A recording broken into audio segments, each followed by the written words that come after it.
శ్రీ గురుభ్యో నమః. అందరికీ నమస్కారం. తెలుగు హోమియోపతి గురుకులానికి స్వాగతం.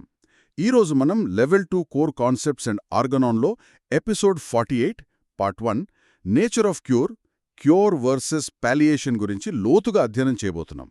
నమస్కారం అండి. మనం మునుపటి ఎపిసోడ్ 47లో ముఖ్యంగా ఈ టిష్యూ సాల్ట్స్ పాత్ర గురించి, అలాగే సపోర్టివ్ ట్రీట్మెంట్కి మెయిన్ ట్రీట్మెంట్కి మధ్య ఉన్న తేడాల గురించి తెలుసుకున్నాం కదా.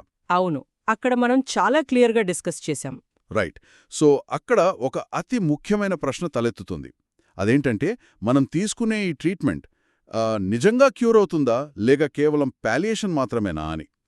ఈరోజు మన డీప్ డైవ్ అంతా కూడా ఈ నేచర్ ఆఫ్ క్యూర్ గురించే. కరెక్ట్. ఎందుకంటే అసలు క్యూర్ అంటే ఏంటి, పాలియేషన్ అంటే ఏంటి, వాటి మధ్య ఉన్న కీలకమైన వ్యత్యాసాలు తెలుసుకోవడం క్లినికల్ ప్రాక్టీస్కి చాలా అవసరం. ముఖ్యంగా ఈ క్యూర్ అనే పదం దగ్గరే సమాజంలో చాలా పెద్ద అపోహ ఉందండి. అంటే మీరు జస్ట్ సిమ్టమ్స్ తగ్గడాన్ని క్యూర్ అనుకోవడం గురించి కదా చెబుతున్నారు. ఎగ్జాక్ట్లీ. ఒక వ్యక్తికి జ్వరం గాని లేదా ఏదైనా చర్మవ్యాధి గాని వస్తే మందు వాడగానే ఆ లక్షణాలు పైకి కనిపించకుండా పోతే క్యూర్ అయిపోయింది అనుకుంటారు. కానీ ఆర్గనాన్ ప్రకారం అది నిజమైన క్యూర్ కాదు. ఓ, అంటే లక్షణాలు పోయినా అది క్యూర్ కాదంటారా? అవును. కేవలం సిమ్టమ్స్ తొలగడం కాదు, వ్యక్తి యొక్క సంపూర్ణ ఆరోగ్యం తిరిగి రావడమే నిజమైన క్యూర్.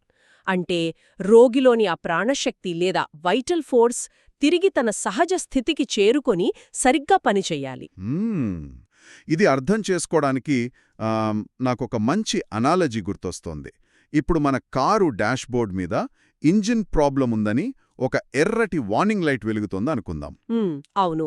ఆ లైట్కి వెళ్లే వైర్ కట్ చేయడం ద్వారా లైట్ ఆరిపోవచ్చు, అంటే సిమ్టమ్ తొలగించాం. కానీ దాన్ని మనం క్యూర్ అనలేం కదా. ఇంజిన్లో ఉన్న అసలు లోపాన్ని సరిదిద్దడమే నిజమైన క్యూర్ అవుతుంది. చాలా చక్కటి ఉదాహరణ చెప్పారు.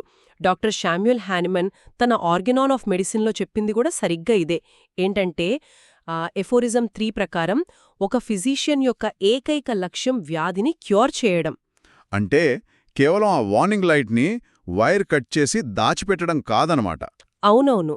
ఎఫోరిజం 9లో ఈ వైటల్ ఫోర్స్ గురించి చెబుతూ ఆరోగ్యకరమైన స్థితిలో ఈ ప్రాణశక్తి శరీరాన్ని ఒక అద్భుతమైన సమన్వయంతో, అంటే ఒక పర్ఫెక్ట్ హార్మోనీతో నడిపిస్తుంది అని వివరించారు. రైట్. అన్నీ దానంతటా అవే జరిగిపోతాయి. కరెక్ట్.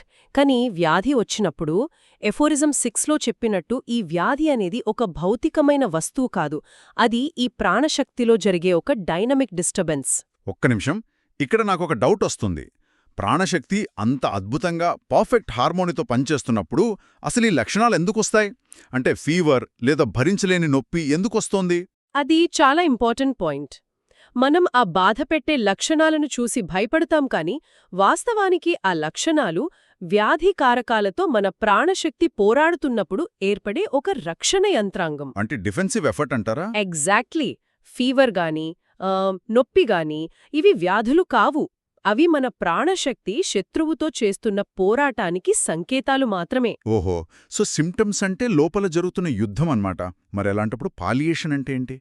అంటే మనం ఇప్పుడు తీసుకునే చాలా మందులు పాలియేషన్ చేస్తున్నాయా? అవును. పాలియేషన్ అంటే ఏంటంటే కేవలం ఆ వ్యాధి లక్షణాలను తాత్కాలికంగా అణచివేసి ఉపశమనం కలిగించడం.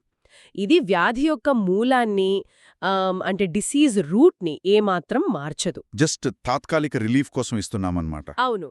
మన సోర్స్ మెటీరియల్లో దీనికొక అద్భుతమైన ఉదాహరణ ఉంది. నిద్రలేమతో బాధపడే ఒక వ్యక్తికి ఓపియరు అంటే నల్లమందు ఇస్తే ఏమవుతుందో తెలుసా? నిద్రపడుతుందేమో వెంటనే. కరెక్ట్. మొదటి రోజు నిద్ర పడుతుంది, దీన్ని ప్రైమరీ యాక్షన్ అంటారు. కాని అసలు సమస్య ఆ తర్వాతి రోజుల్లో మొదలవుతుంది. ఆ వ్యక్తి మరింత భయంకరమైన నిద్రలేమికి అంటే ఇన్సోమ్నియాకి గురవుతాడు. దాన్ని సెకండరీ యాక్షన్ అంటాం. వావ్, అంటే ముందు కంటే పరిస్థితి దిగజారిపోతుందన్నమాట. ఇది వింటుంటే నాకింకొక ఎగ్జాంపుల్ గుర్తొస్తోంది. ఇప్పుడు రాత్రి ఇంట్లోకి దొంగలొచ్చినప్పుడు మన పెంపుడు కుక్క గట్టిగా అరుస్తుంది కదా. అవును, అరుస్తుంది. అప్పుడు ఆ కుక్క అరుపు డిస్టర్బెన్స్గా ఉందని దానికి నిద్రమాత్రలు కలిపిన బిస్కెట్లు వేసినట్లుంటుంది పాలియేషన్. చాలా యాప్ట్ ఎగ్జాంపుల్ ఇది. కుక్క అరుపు ఆగుతోంది అంటే సిమ్టమ్ పోయింది, మనం ప్రశాంతంగా నిద్రపోతాం. కానీ దొంగలు ఇంట్లోనే ఉంటారు. ఈ పెయిన్ కిల్లర్స్ చేసే పని సరిగ్గా ఇదే అనిపిస్తోంది. 100% పాళ్ళు నిజం. ఆ కుక్క అరుపు అనేది లక్షణమైతే దొంగలు అనేది వ్యాధి. సో ఇప్పుడు క్యూర్ మరియు పాలియేషన్ మధ్యున్న కోర్ డిఫరెన్స్ని మనం ప్రాక్టికల్ ఎగ్జాంపుల్స్తో చూద్దాం. అంటే ఒక కంపారిజన్ లాగానా? అవును. క్యూర్ అనేది ఎప్పుడూ వ్యాధికి గల కారణాల స్థాయిలో అంటే కాజ్ లెవెల్లో పనిచేస్తుంది. దీనివల్ల రోగిలో ఒక పర్మనెంట్ ఇంప్రూవ్మెంట్ వస్తుంది. కానీ పాలియేషన్ అలా కాదు. కేవలం సిమ్టమ్ సప్రెషన్ మాత్రమే. Just temporary relief. Right. So దీన్ని ఒక కేస్ ద్వారా చెప్పగలరా? తప్పకుండా. కేస్ 1 చూద్దాం. ఒక వ్యక్తి విపరీతమైన కీళ్ల నొప్పి లేదా తలనొప్పితో బాధపడుతున్నాడనుకుందాం. అప్పుడతను వెంటనే ఒక పెయిన్ కిల్లర్ వేసుకుంటాడు కదా. అవును. ఒక అరగంటలో నొప్పి తగ్గిపోతుంది. ఎగ్జాక్ట్లీ. కానీ ఇక్కడేం జరుగుతుందంటే ఆ మందు కీలు దగ్గరున్న అసలు డ్యామేజ్ని ఏమాత్రం తగ్గించదు. అది కేవలం మెదడుకి ఆ సిగ్నల్స్ వెళ్లే నరాల దారిని బ్లాక్ చేస్తుంది. అంటే మెదడుకి నొప్పి తెలియకుండా చేస్తుందన్నమాట. అవును. లోపల వ్యాధి అలాగే ఉంటుంది. కేవలం నొప్పి అనే సెన్సేషన్ మాత్రమే కట్ అవుతుంది. ఆ మందు ప్రభావం పోగానే మళ్ళీ నొప్పి మొదలవుతుంది. ఇది పాలియేషన్కి పర్ఫెక్ట్ ఉదాహరణ. అదే వ్యక్తికి సరైన హోమియోపతి మందు ఇస్తే అది కేస్ 2 అవుతుంది గదా. అప్పుడేం జరుగుతుంది? అప్పుడు మనం ఒక గ్రాడ్యువల్ ఇంప్రూవ్మెంట్ చూస్తాం. పెయిన్ కిల్లర్ లాగా అది వెంటనే నరాలను బ్లాక్ చేయదు, కాని క్రమక్రమంగా అసలు కారణాన్ని సరిచేస్తుంది. ఇందులో అత్యంత ముఖ్యమైన విషయమేంటంటే కేవలం నొప్పి తగ్గడమే కాదు, రోగి యొక్క ఓవరాల్ హెల్త్ అంటే నిద్ర, ఆకలి అన్నీ కూడా మెరుగుపడతాయి. అదే నిజమైన క్యూర్. ఓహో, అంటే మనిషి ఓవరాల్గా బెటర్గా ఫీల్ అవుతాడనమాట. సో ఇక్కడ ప్రాణశక్తి పాత్ర ఎలా ఉంటుంది? క్యూర్ జరిగే ప్రక్రియలో ప్రాణశక్తి తిరిగి పునరుద్ధరించబడుతుంది, అంటే రీస్టోర్ అవుతుంది. కాని మీరు పాలియేషన్ తీసుకున్న ప్రతిసారీ ఈ ప్రాణశక్తి మరింత తీవ్రంగా డిస్టర్బ్ అవుతుంది. అంటే మనం ఆ కుక్కకి బిస్కెట్ వేసిన ప్రతిసారీ దాని న్యాచురల్ ఇన్స్టింక్ట్ దెబ్బతింటుంది కదా, అలా అన్నమాట. మరిలా పదే పదే పాలియేషన్కి గురిచేస్తే ఏమవుతుంది? అది చాలా పెద్ద ప్రమాదమండి. రిపీటెడ్గా పాలియేషన్కి గురిచేయడం వల్ల పైపైనే ఉన్న వ్యాధి మరింత లోపలికి చొచ్చుకుపోతుంది. డిజీజ్ డీపర్ అయిపోతుంది. డీపర్ అవడం అంటే? వేరే ఆర్గన్స్కి పాకుతుందా? అవును. డాక్టర్ హానిమన్ దీన్ని స్పష్టంగా పసిగట్టారు. చర్మ వ్యాధులను అంటే స్కిన్ ర్యాష్ని పదే పదే ఆయింట్మెంట్లు రాసి సప్రెస్ చేస్తే ఆ వ్యాధి అక్కడితో ఆగిపోదు. మరి ఎక్కడికి వెళ్తుంది? మన శరీరం ఎప్పుడూ లోపల ఉన్న ముఖ్యమైన అవయవాలను కాపాడుకోవడానికి ప్రయత్నిస్తుంది. అందుకే వ్యాధిని బయట చర్మం మీదకు నెడుతుంది. ఓహో, అంటే ఇంట్లో ఉన్న చెత్తను తీసుకెళ్లి బయట పెరట్లో పడేసినట్లు అనమాట. కరెక్ట్. కాని మనం ఆయింట్మెంట్లు రాసి దాని లోపలికి నెట్టేస్తే అది నేరుగా ఊపిరితిత్తుల మీద దాడి చేస్తుంది. ఆ విధంగా ఆస్తమా లాంటి దీర్ఘకాలిక సమస్యలకు అంటే క్రానిక్ ప్రాబ్లమ్స్కి దారితీస్తుంది. మై గాడ్, అంటే ఒక చిన్న చర్మవ్యాధి ఆస్తమాలాగా మారుతుందన్నమాట కేవలం మనం చేసే సప్రెషన్ వల్ల. ఇది నిజంగా భయపెట్టే విషయమే. మరి మనమిస్తున్న ట్రీట్మెంట్ క్యూర్ వైపు వెళ్తోందా లేక పాలియేషన్ వైపు వెళ్తోందా అని క్లినికల్గా ఎలా గుర్తించాలి? చాలా మంచి ప్రశ్న. క్యూర్ లక్షణాలు ఎలా ఉంటాయంటే వ్యాధి లక్షణాలు క్రమంగా మాయమైపోతాయి. దానికి తోడు రోగికి లోపల్నుంచి శక్తి పుంజుకున్నట్లు అనిపిస్తుంది. వాళ్ళు మానసికంగా, శారీరకంగా ఓవరాల్గా బెటర్గా ఫీల్ అవుతారు. రైట్.